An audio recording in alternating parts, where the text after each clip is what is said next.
안녕하세요. 재무제표 아는 만큼 보인다의 공인회계사 경영학 박사 김세현입니다. 자, 오늘은 1시간에 끝내는 회계 원리입니다. 이 다음번 2, 3, 4로 가기 전에 우리가 그 기초를 다지는 시간이죠. 1시간 안에 회계 원리를 끝낸다라는 겁니다. 자, 의문이 생기실 거예요. 회계 원리라는 게 보통 책방에 가면 아주 두꺼운 책으로 하나 있고요. 그 다음에 학교에서도 한 학기 동안 배우는 과목이죠. 그리고 많은 분들이 회계 원리를 하다가 회계를 포기합니다. 그만큼 어렵고 골치 아픈 분야고 회계 원리를 통과 못하면 그 다음 회계로는 보통 나아가질 못하죠. 그래서 우리가 회계라는 게 굉장히 중요하고 우리 생활에서 필요한 것임에도 불구하고 회계를 잘 모르고 넘어가게 됩니다. 근데 이거를 이렇게 복잡하고 그 시간이 많이 걸리는 회계 원리라는 그 회계의 원칙을 다루는 분야를 이제 1시간 안에 끝낸다라는 게 굉장히 좀 의아하고 과연 그럴 수 있는가 하는 생각이 드실 거예요. 근데 여기는 이제 회계 원리의 전체 분야를 다 커버하는 게 아니라 우리가 이 앞으로 이 회계 채널에서 다루는 그 이후의 이야기들, 즉 재무제표를 분석하고 회사를 분석하기 위한 그거를 위한 회계의 가장 기초를 다룬다라고 생각하면 됩니다.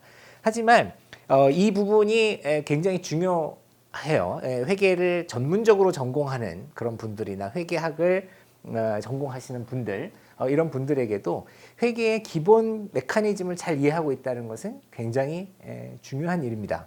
그거를 알게 되면 그 후에 회계를 더 깊이 있게 공부하는 데 있어서 굉장히 유용한 밑거름이 됩니다. 근데 생각보다 많은 분들이 회계를 하고 계신 분들도 이 원리에 취약한 분들이 많이 있으세요. 그래서 이 1시간 안에 끝내는 회계 원리를 통해서 회계가 기본적으로 갖고 있는 메커니즘이 뭐다라는 것을 이해할 수 있으면 좋겠습니다.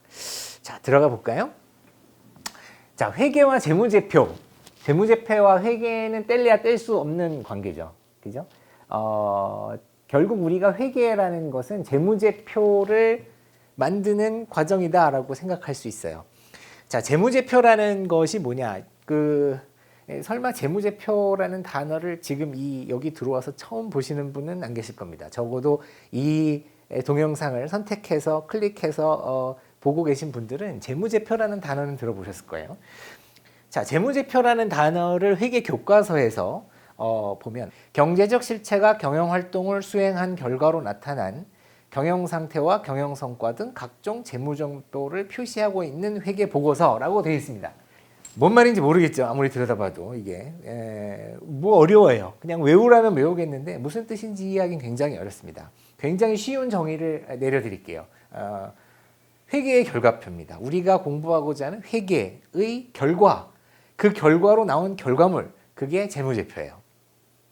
그죠?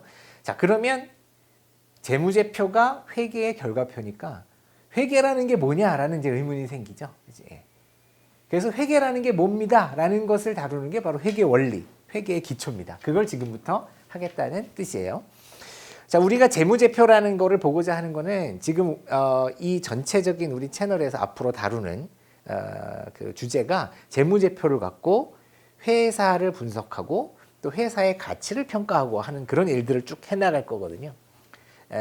그래서 재무제표에 우리가 관심을 갖고 있는데 이 재무제표라는 것은 회계의 결과표다. 그러면 도대체 회계가 뭐냐? 적어도 그게 뭔지는 알아야 재무제표가 뭔지 이해가 되겠죠. 자, 그래서 회계가 무엇인가를 지금부터 공부해 볼게요. 회계라는 걸 이해하기 위해서 제일 먼저 중요하게 알아야 되는 게 바로 회계 순환 과정입니다. 돌고 도는 회계 순환 과정. 자, 뭐냐? 이 순환 과정의 시작은 재무상태표로 시작합니다. 회계라는 거는 재무상태표로 시작하고 재무상태표로 끝난다라고 생각할 수 있어요. 회계의 가장 중요한 결과표입니다. 즉 재무제표 중에 가장 중요한 거는 재무상태표예요. 자, 여기 예가 있어요. 조인성 씨가 설립한 인성교육이라는 회사가 있는데 2019년 1월 1일자로 회사를 설립했습니다. 그랬을 때 이 회사의 재산 상태를 나타낸 표를 재무상태표라고 해요. 자, 이 재무상태표는 원래 회계 시작이 과연 어디서부터냐라는 거에 대해서 굉장히 많은 의견이 있는데, 우리가 흔히 베니스 상인들이 해외 무역을 떠나기 전에 무역을 하기 위해서 각종 물품들을 팔러 갈 물품들을 배에 실었을 때 그 배에 실려 있는 재산 목록을 리스트업하면서 재무상태표가 시작됐다라고 해요. 즉 어떠한 경제적 실체라고 우리가 이제 회계에서는 파이낸셜 엔티티라 그러는데, 경제적 실체가 갖고 있는 재산 상태를 요약한 표입니다. 경제적 실체라 하면 대표적인 게 기업이고요. 우리 개개인도 다 경제적 실체죠. 하나의 경제적 실체예요. 그래서 우리 개개인의 재산 상태도 여기서 말하는 재무상태표로 요약할 수 있습니다. 자, 일단 우리가 조인성 씨가 설립한 인성교육이라는 회사의 재무상태표를 한번 보죠. 자, 이 회사가 1월 1일 날 만들면서 갖게 된 재산이 현금, 투자주식, 임차보증금이에요. 현금이 400만 원이라고 하죠. 400원 그러면 너무 좀 현실성이 없으니까 400만 원 있고요. 주식, 투자 주식, 그러니까 삼성전자 주식을 한 200만 원어치 사놨어요. 회사를 설립하면서 400만 원은 현금이 있고요. 이 회사 재산에 200만 원어치의 삼성전자 주식을 사놨고요. 그 다음에 이제 회사를 해야 되니까 250만 원 임차 보증금을 걸었습니다. 사무실을 내기 위해서 임차 보증금 250만 원을 걸었어요. 요 세 개가 이 회사의 2019년 1월 1일자 재산이에요. 총 850만 원이죠. 다시 현금 400만 원, 주식 200만 원어치, 임차 보증금 250만 원어치, 총 850만 원어치의 재산이 이 회사에 있습니다. 회사의 재산이라 하면 회사가 소유하고 회사가 지배하여 컨트롤하는, 통제하는 재산이라고 할 수 있어요. 이게 지금 여기에 표시되어 있는 총 850만 원의 인성교육 재산입니다. 자, 여기다 이렇게 정리를 하고요. 이 오른쪽에는 이거를 두 개로 나눠서 표시를 했어요. 이 뭐냐면 이 850만 원을 어떻게 조달했느냐, 어떤 방법으로 갖고 와서 조달했느냐를 표시한 부분이에요. 은행에서 400만 원을 빌렸고요. 그 다음에 조인성 씨가 자기 호주머니에서 종잣돈으로 450만 원을 냈습니다. 그래서 합이 850만 원이 된 거죠. 자, 다시 말씀드리면 조인성 씨가 자기 돈 450만 원을 내고 은행에서 400만 원을 빌려서 총 850만 원을 구성하여 인성교육이라는 교육회사를 하려고 회사를 만들고 거기에 현금, 투자주식, 임차보증금이라는 재산을 각각 구성해 놓은 상태가 2019년 1월 1일자 인성교육의 재무상태표가 되는 겁니다. 자, 이거를 다시 이렇게도 표현할 수 있어요. 회사 재산은 이렇게 있는데 이 중에 남한테 빌린 거 빼고 나면 그 다음은 원래 자기 거다. 이렇게 표현할 수도 있어요. 즉 재무상태표는 두 가지로 해석이 되는데, 하나는 왼쪽에 있는 회사의 재산의 소스죠. 어떻게 자본 조달을 어디서부터 했느냐, 어디서부터 돈을 가져와서 이렇게 구성했느냐를 나타낸 표이기도 하고요. 동시에 회사의 재산을 다 현금으로 처분하면 850만 원을 도로 다 현금화해서 남한테 400만 원 주고 나머지 내가 갖는다. 즉 회사 재산의 귀속을 나타낸 표이기도 합니다. 다 마찬가지예요. 이러나 저러나 같은 의미죠. 자, 우리가 이게 이제 회사니까 이렇죠. 당장에 우리 개개인의 재무상태표도 만들 수 있습니다. 다 오늘자 재무상태표를 모든 여러분 시청자 개개인 분들은 모두 만들 수 있어요. 여러분이 갖고 있는 재산이 있죠. 예금 들어온 게 있을 거고요. 주식을 사놨으면 주식도 있을 수 있을 거고요. 그 다음에 집에 전세를 들고 계시면 전세 보증금이 자기 재산이죠. 자기 명의로 돼 있으니까.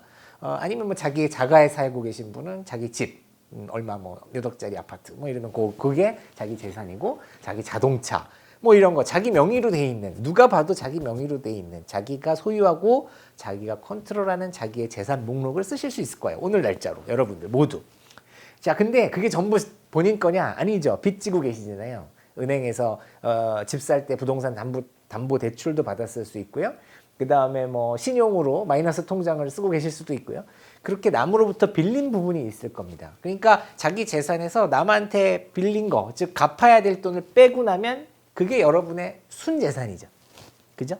그게 바로 순재산입니다. 그러니까 여러분들도 이런 형태로 오늘 날짜 개개인의 재무상태표를 만드실 수 있어요. 재무상태표의 이 좌측과 우측의 합이죠. 이거는 항상 일치합니다. 좌측에는 이 회사가 갖고 있는, 뭐 꼭 회사뿐이 아니라 개인도 마찬가지, 경제적 실체가 갖고 있는 재산 목록이 되어 있고요. 우측에는 그게 남의 주머니로부터 왔느냐 내 주머니로 왔느냐라는 거에 따라서 남의 돈이냐 내 돈이냐 구분이 돼 있어요. 그 귀속이 구분이 돼 있습니다. 소스가.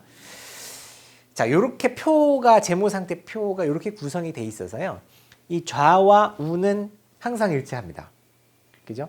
좌와 이걸 우리가 대차 평균의 원리라 그래요. 대차 평균의 원리. 왜냐하면 제가 지금 좌측 우측 얘기하지만 회계에서는 요 좌측을 차변, 우측을 대변이라 그래요. 좌를 차변, 우측을 대변이라고 표현해서 대차 평균의 원리라는 거는 이 좌변과 우변이 항상 일치한다라는 뜻입니다. 이 차변에는요. 재산 목록이 있고요. 이거를 이제 회계에서는 그냥 재산이라고 안 하고 우리가 아까 전에 제가 이해하기 쉬운 단어로 그냥 재산이라고 했는데 회계에서는 이거를 자산이라고 부르고요. 자산. 그 다음에 우측에 가서 남으로부터 온 거, 남의 돈, 남의 몫이죠. 돈이라고 남의 몫을 부채라고 하고요. 자기 몫을 자본이라고 부릅니다. 그래서 요 위에 보시면 좌변인 자산과 우변인 부채와 자본의 합은 항상 일치합니다. 이걸 자산 등식 또는 회계 등식이라고 우리가 흔히 불러요. 좌우는 항상 일치합니다. 여기서 좌우가 왜 일치해요? 이렇게 물어보시면 곤란해요. 왜냐하면 좌우가 일치하게끔 지금 표를 구성해 놨어요. 재산은 남의 거 아니면 내 거잖아요. 내가 갖고 있는 재산은, 내가 지금 소유하고 있는 재산은 남의 거 아니면 내 거예요. 내가 갖고 있는 재산에서 남의 거 빼면 내 거잖아요. 그 외에 뭐 딴 데 갈 게 없잖아요. 그러니까 당연히 좌우의 합은 좌측과 우측, 부채 자본의 합은 일치하게 되어 있습니다. 이거를 자산 등식, 회계 등식이라고 불러요. 자, 제가 이 앞에 표에서는 그냥 보기 좋게 그냥 이렇게 표로 좌측, 우측을 구분했는데 보통 회계에서는 이거를 좌측, 우측을 이렇게 위에 짝대기를 긋고 밑에 짝대기를 하나 그어서 이 세로로 그어갖고 좌측, 우측을 구분합니다. 그래서 이쪽을 좌변을 차변, 즉 대변이라고 부르고 자산을 좌측에, 부채와 자본을 우측에 표시하죠. 보통 이게 T 계정이라고 해요. T자라고 해서. 왜 이런 T자 모양을 썼느냐? 그건 잘 모르겠어요. 맨 처음 회계를 만든 이태리 그 베니스 상인들이 T자를 써서 이렇게 구별을 했습니다. 그래서 이 T 계정이 됐어요. 자, 좌우를 이 T로 구분을 하죠. 그래서 인성교육의 2019년 1월 1일자 재무 상태를 표시하면 좌측에 850만 원의 자산이 있고요. 그걸 우측에 남으로부터 조달한 400만 원과 종잣돈, 자기 조인성 씨 호주머니에서 나온 450만 원 두 개 합해서 850만 원 이제 같죠. 이렇게 구성되어 있다라는 재무 상태표가 구성이 됩니다. 자, 그러면 어떤 회사가 됐던 개인이 됐던 경제적 엔터티의 경제적 실체의 재무 상태는 늘 일정하지 않죠. 우리 재산이 늘 일정하지 않습니다. 시간이 지나면 바뀌어요. 당연히 바뀌죠. 우리 개인 자산도요. 당장에 제가 이 강의를 끝나고 밖에 나가서 설렁탕 한 그릇을 사 먹으면 설렁탕 한 그릇 8,000원짜리를 지불하면서 8,000원이라는 내 재산이 없어져요. 줄어들어요. 8,000원만큼 제가 가난해지죠. 그렇죠? 그런 것처럼 사람 이 경제적 실체의 재산은 늘 변동합니다. 실시간으로 계속. 자, 여기서 예를 들었어요. 2019년 1월 5일에 인성교육이 현금 150만 원을 은행에서 추가로 차입했어요. 은행에서 150만 원을 더 꿨어요. 분명히 인성교육의 재산 상태의 변동이 일어났죠. 그죠? 재무 상태의 변동이 일어났습니다. 변동이 일어났어요. 그러면 이 변동이 아까 말한 재무상태표에 영향을 미칠 거예요. 재무상태표라는 게 어떤 경제적 실체, 특히 기업의 재무상태를 요약한 표니까 그 표가 바뀌겠죠. 그래서 재무상태표, 인성교육의 재무상태표가 바뀌게 됩니다. 자, 바뀔 때 어떤 현상이 일어나느냐 하면요. 재무 상태는 아까 말씀드렸지만 자산 등식 좌우가 항상 같다 그랬어요. 그러니까 재무 상태가 변동이 일어난 후에도 좌우는 항상 같을 겁니다. 변동이 일어난 후에 어떤 변동이 일어났을 때 그 후에도 좌측 그 재산과 부채 자본의 합은 항상 같아요. 그게 왜냐하면 그게 이 회계의 기본이고 늘 그렇다고 돼 있습니다. 그 정의가 돼 있으니까 재무 상태가 변동된 후에도 좌우의 합은 같을 거예요. 자산 등식이 유지가 됩니다. 이거를 간단하게 이제 어떤 수학 공식처럼 제가 해놨어요. 이게 나중에 쓸모 있게 쓰려고요. 좌우 자산은 부채 플러스 자본이라고 했습니다. 그러니까 기존 2019년 1월 1일자 인성교육의 자산은 아까 보면 850만 원이었죠. 850만 원의 자산이 400만 원의 부채와 450만 원의 자본으로 이루어져 있다라는 게 지금 현재 상태예요. 근데 뭔가 변동이 일어나요. 자산에서 변동이 일어나건 부채건 자본이건 뭔가 변동이 일어나서 재무 상태에 변동이 일어납니다. 1월 5일자로 무슨 변동이 일어났다고 했죠. 그러면 변동이 일어나기 전 자산 이퀄 부채 플러스 자본이고요.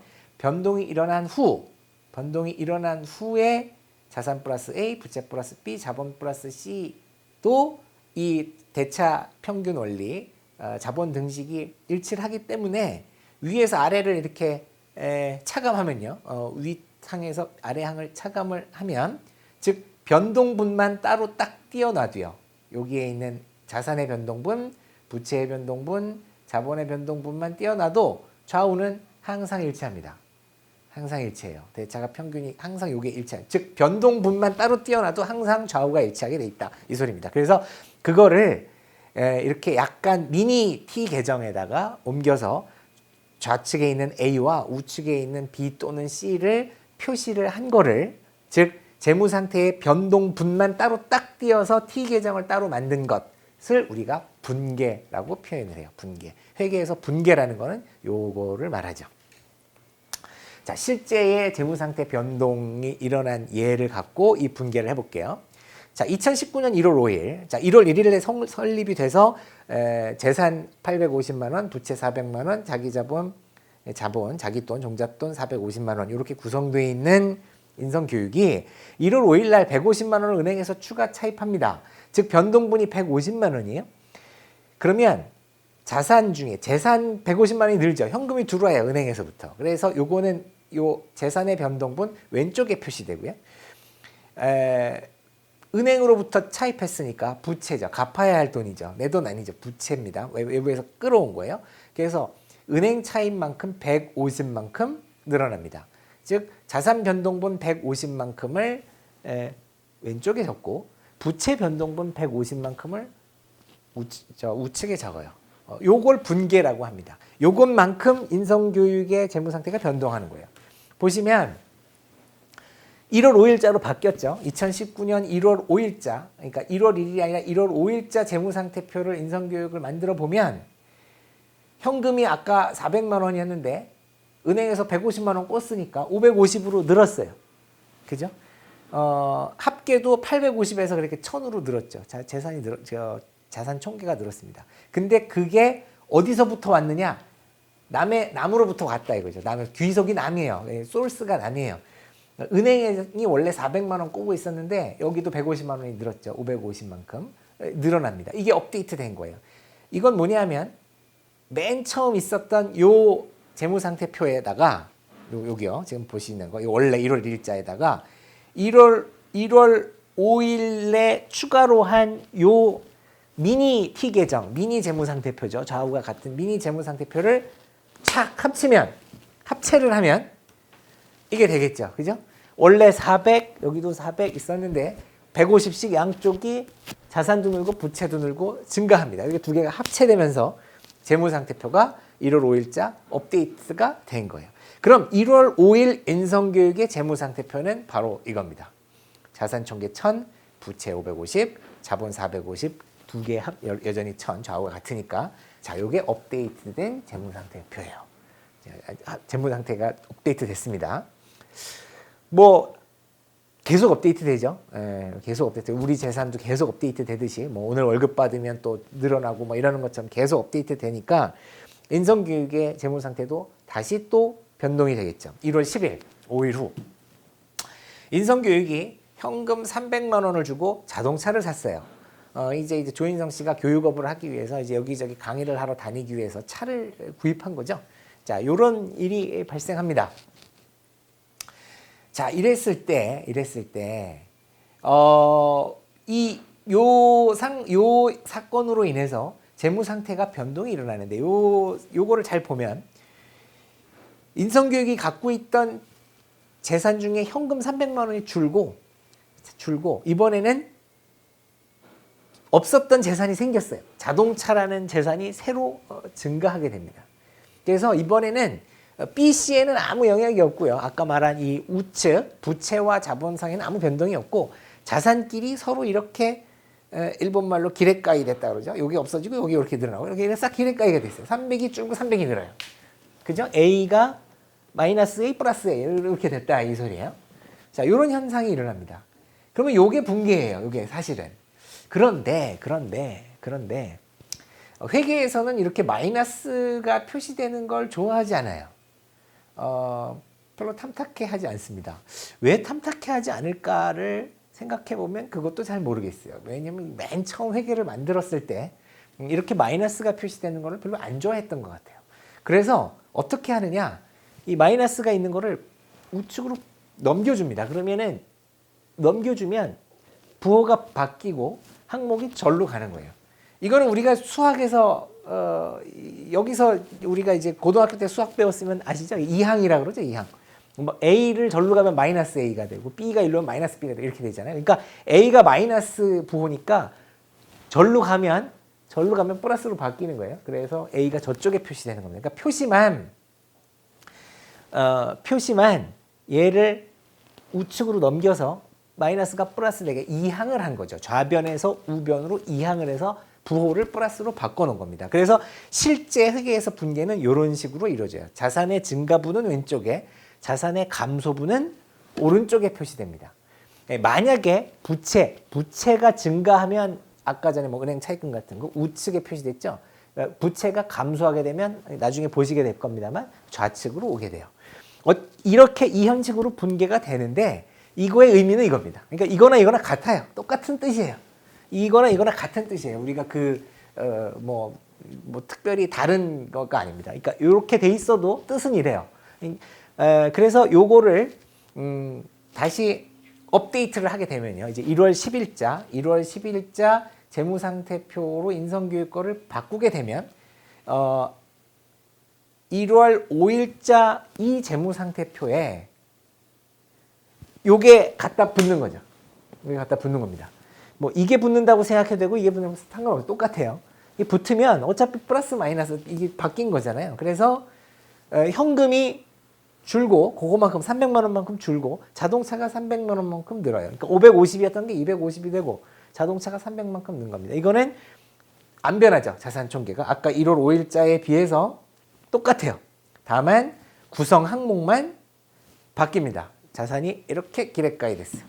1월 10일자 재무상태표입니다. 또 업데이트가 된 거죠. 여기서 간단한 회계 용어 하나 짚고 넘어가자면요. 거래라는 표시를 해요. 그러니까 이게 거래라는 게 뭐 뜻이냐면 우리가 이제 일반 사람들은 거래라고 하면 교환이죠. 교환, 트레이드를 거래라고 해요. 그러니까 내가 영화를 보여줄 테니까 뭐 소개팅을 시켜줘. 뭐 이런 게 거래입니다. 뭘 줄 테니까 뭘 받는 거. 이런 게 거래인데 회계에서는 재무상태표에 변동이 일어나는 사건을 거래라고 합니다. 이 인성교육의 재무상태에 뭔가 변동이 일어났다. 업데이트가 일어나는 사건이 발생하면 재무상태에 영향을 미치는 사건이 일어나면 이걸 거래라고 해요. 거래라고 합니다. 그래서 거래가 일어나면 분계가 따라오게 돼 있어요. 이게 이제 회계의 기본입니다. 아무리 인성교육에 있어서는 중요한 일이 있다고 하더라도 재무상태의 변동을 일으키지 않으면 그건 거래가 아니고 분계가 따라 일어나지 않아요. 예를 들어 조인성 씨, 이 인성교육을 운영하고 있는 조인성 씨가 뭐 결혼을 했다, 뭐 이런 거요. 뭐 이런 거는 그에게는 굉장히 중요한 사건이지만 재무상태표의 변동은 일어나지 않죠. 즉 인성교육의 재무상태에 영향을 미치지 않기 때문에 그런 것은 거래도 아니고 분개도 일어나지 않습니다. 하여튼 거래라는 뜻은 분개가 일어나는 사건, 즉 재무상태표의 변동이 일어나는 사건이라고 생각하시면 돼요. 자, 세 번째 재무상태표 변동 세 번째입니다. 총 재무상태표 제가 예를 이제 6가지 들 건데 이제 세 번째 거예요. 이제 좀 더 익숙해지실 겁니다. 또 거래가 하나 일어났어요. 1월 15일에 인성교육이 갖고 있던 주식 100만 원, 아까 삼성전자 주식이라고 제가 그랬는데 예를 들어서 삼성전자 주식 100만 원을 산 가격 100만 원 그대로 팔아서 은행 차입금 100만 원을 갚아버렸어요.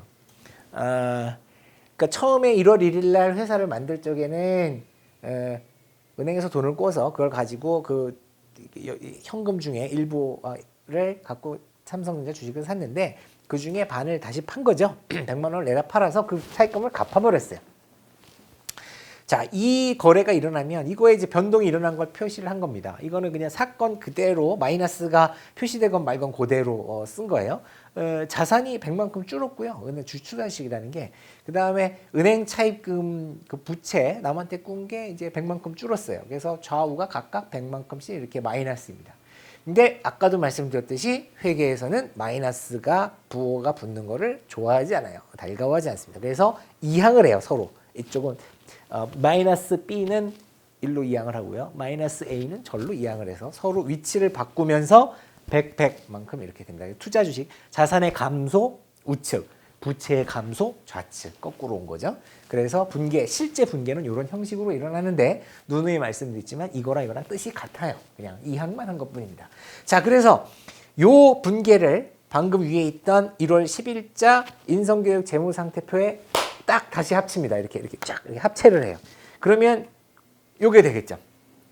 투자 주식은 100만큼 줄고 은행 차입금도 550에서 450으로 줄어요. 그래서 합계도 900 이렇게 줄어듭니다. 이게 이제 1월 15일자 인성교육 재무상태표죠. 자, 여기까지.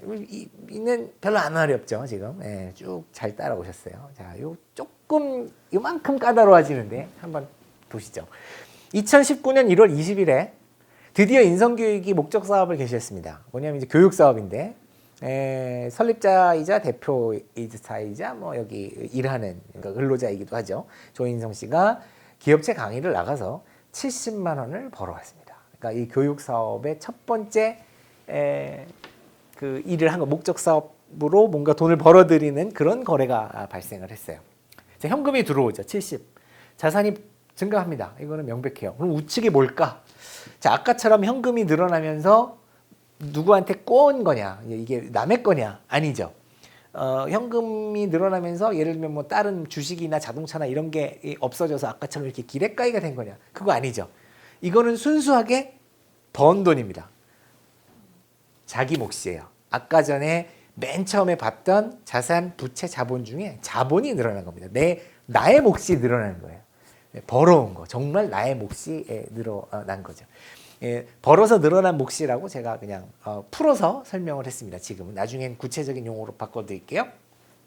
자, 요런 거래는 일단 이걸 볼 때 기분이 좋습니다. 보면 내 몫이 늘어난 거니까 와, 돈 벌었다 이런 생각이 들어요. 그런 거래가 바로 벌어서 늘어난 몫이 증가, 즉 자본이 증가하는, 내 몫이 증가하는 거래입니다. 자산이 증가하고 그것만큼 내 몫이 증가했어요. 자, 이거를 다시 아까 원래 있었던 1월 15일자 재무상태표와 합칩니다. 요 미니 재무상태표를 이렇게 착 합치면 재무상태표 4, 1월 20일자 업데이트된 재무상태표가 나오죠. 현금이 250만 원에서 70만 원만큼 증가해서 320만 원이 되고요. 이번에는 부채가 아니라 자본이 는 겁니다. 근데 여기 제가 구분을 해놨어요. 처음에 조인성 씨가 이 인성교육을 설립하면서 종잣돈으로 내놓은 거를 우리가 자본금이라고 하고요. 종잣돈을 자본금이라고 하고요. 지금 이거는 종잣돈이 늘어난 게 아니라 내가 처음 설립한 이후에 실제로 벌어서 늘어난 몫이에요. 그걸 벌어서 늘어난 몫 70이라고 따로 구분했습니다. 요거를 나중에 어려운 말은 뭐 아닙니다만 회계용어로 이익잉여금이라고 불러요. 이익잉여금. 나중에 다시 설명을 드리겠습니다. 자, 그래서 재무상태표가 1월 20일자는 이렇게 변경이 돼요. 합계도 달라졌죠. 자산 총계가 970만 원, 부채 자본 총계도 970만 원으로 증가한 걸 보실 수 있어요. 바로 25일 날 5일 후 또 하나의 거래가 일어나는데 조인성 씨가 회사 설립과 동시에 채용했던 알바생 정우성 씨에게 20만 원의 급여를 지급합니다. 급여를 지급해요. 자, 현금이 그만큼 없어지죠. 회사에 있었던 현금이 20만 원만큼 없어져요. 없어집니다. 없어지는데 없어진 것만큼 다른 재산이 늘었냐? 아니죠. 이거 왜냐면 종업원한테 줘버렸으니까 아니죠. 그렇다고 없어진 만큼 부채를 갚았냐? 그것도 아니죠. 남의 돈이 아니죠. 이게 바로 벌어서 늘어난 몫이 감소한 겁니다. 그 급여를 준다거나 아니면 제가 아까 예를 들었듯이 뭐 회식을 해서 밥을 사 먹는다거나 이렇게 돈을 써서 딴 재산을 사는 게 아니라 그냥 없어지는 그냥 사라져 버려요. 이런 거는 내 몫이 줄어들었다고 할 수 있죠. 그래서 벌어서 늘어난 몫의 마이너스고요. 누누이 몇 번 이야기했듯이 회계에서는 마이너스 부호를 좋아하지 않기 때문에 반대쪽으로 크로스로 이항을 합니다. 그래서 현금은 우측으로 가서 여기 현금 220만 원이 우측에 표시되고 벌어서 늘어난 몫 마이너스 20이 좌측으로 이항이 돼서 좌측에 벌어서 늘어난 몫 20이 되죠. 자, 여기에 1월 25일자 분기예요. 뭐 이제 계속 비슷한 거 반복이니까 이제 익숙하실 거예요. 재무상태표사 1월 20일자 재무상태표에서 여기에 있는 요 분계 뭐 요건데 요 실제로 표시된 게 이건데 뭐 뜻은 요겁니다. 똑같아요. 자, 이거를 훅 합치면 1월 25일자 재무상태표가 되죠. 아까 1월 20일자 재무상태표에 비하여 현금이 줄었고 벌어서 늘어난 몫도 20만큼 줄어든 것을 보실 수 있습니다. 자, 마지막 거래예요. 1월 30일 인성교육은 갖고 있던 주식 전량을 주식시장에 내다 팔았는데 아까 15일인가에도 한번 팔았죠. 그때는 그냥 100만 원짜리를 100만 원에 팔았는데 이 15일 동안 삼성전자 주식이 올랐어요. 그래서 140만 원에 팔 수 있었습니다. 자, 이런 거래가 발생해요. 이런 거래가 발생했을 때 분계는 뭐냐? 자, 보시면 현금이 140만 원만큼 들어오죠. 이게 파악하기 제일 좋은 게 현금이에요. 그냥 명백히 들어오기 때문에 140만 원만큼 인성교육으로 들어옵니다. 입고가 돼요. 주식은 갖고 있던 주식은 100만큼 갖다 팔았으니까 없어지죠. 마이너스가 되죠. 그죠? 자, 요게 140만큼 현금이 늘었는데 투자 주식 없어진 건 100만 원밖에 안 없어졌어요. 그러니까 40만큼 늘었죠. 현금이 요거 네팅 치면은 재산이 40만큼 늘었습니다. 현금이 증가한 거예요. 그것만큼 뭐냐? 이것도 벌어서 늘어난 몫이죠. 그죠? 뭐 부채가 그만큼 늘어난 게 아니잖아요. 내가 번 거죠. 이거는 아까처럼 그 나가서 목적 사업을 해서 교육을 해서 뭐 강의료를 받은 건 아니지만 갖고 있던 재산을 팔면서 뜻하지 않게 40만 원만큼 뜻하지 않은 부가 수익을 올린 거죠. 그래서 이거는 벌어서 늘어난 몫입니다. 몫이죠. 부채가 늘어난 것도 아니고 다른 자산이 줄어든 것도 아니에요. 우리 회사 인성교육의 번 몫이 증가한 거죠. 자, 이렇게 표시가 되는데 아까 말씀드렸지만 누누이 회계에서는 마이너스 표시를 좋아하지 않아서 투자 주식은 우측으로 이항을 합니다. 그래서 실제 표시되는 분계의 형태는 현금 140, 투자 주식은 반대로 이항해서 100, 늘어난 몫 40해서 좌우가 같죠. 140, 140 이렇게 같게 돼 있어요. 두 개의 의미는 같다. 자, 이거를 2019년 1월 25일자 재무상태표와 합치면 즉 요 1월 25일자 인성교육의 재무상태표에 요 분계를 뭐 아래건 위건 요거를 이렇게 딱 합치면 자 1월 30일자 재무상태표가 됩니다. 그래서 현금은 440만 원으로 늘었고요. 투자 주식은 없어졌고요. 그래서 자산 총계 990만 원이 됐고 벌어서 늘어난 몫이 아까 50에서 90으로 다시 증가했습니다. 자, 이게 2019년 1월 30일자 재무상태표예요. 자, 회계란 여기서 이제 정리를 할게요. 회계는 지금과 같이 경제적 실체의 재무 상태를 우리가 뭐 인성교육이라고 하죠. 인성교육의 재무 상태를 계속 업데이트했잖아요. 지금 6번의 거래가 있었고 그 6번 업데이트할 거래가 일어날 때마다 우리가 인성교육 재무 상태표를 바꿔줬어요. 날짜를 바꾸면서 착착착착 업데이트 시켜줬어요. 이 업데이트하는 행위를 회계라고 합니다. 네. 회계의 정의는 이거예요. 되게 단순한 행위죠. 우리 개개인이 다 경제적 실체라고 했죠. 우리 경제적 실체의 재산이 자꾸 바뀌잖아요. 오늘, 내일, 모레 계속 바뀝니다. 그 바뀌는 걸 계속 업데이트해서 우리 개인의 재무 상태, 제 개인 김세현 개인의 재무 상태표를 계속 업데이트해 간다고 가정을 하면 그걸 회계라고 해요. 여기서는 인성교육, 기업이죠. 기업의 재무 상태표를 계속 지속적으로 업데이트하는 행위가 회계입니다. 굉장히 단순한 일이죠. 자, 이게 바로 회계입니다. 자, 1시간에 끝내는 회계 원리 중에 지금 반쯤 왔어요. 나머지 반은 지금은 이제 회계가 뭐냐라는 개념을 설명을 한 거고요. 실제로 반 이상 왔습니다. 이 시작이 반이죠. 그리고 뭘 하는 게 회계라는 걸 알면 그 다음 번부터는 쉬워져요. 이 다음은 이제 이 개념을 실제로 할 때는 어떤 과정을 거쳐서 하느냐를 좀 더 설명을 드리겠습니다. 일단 오늘은 여기까지.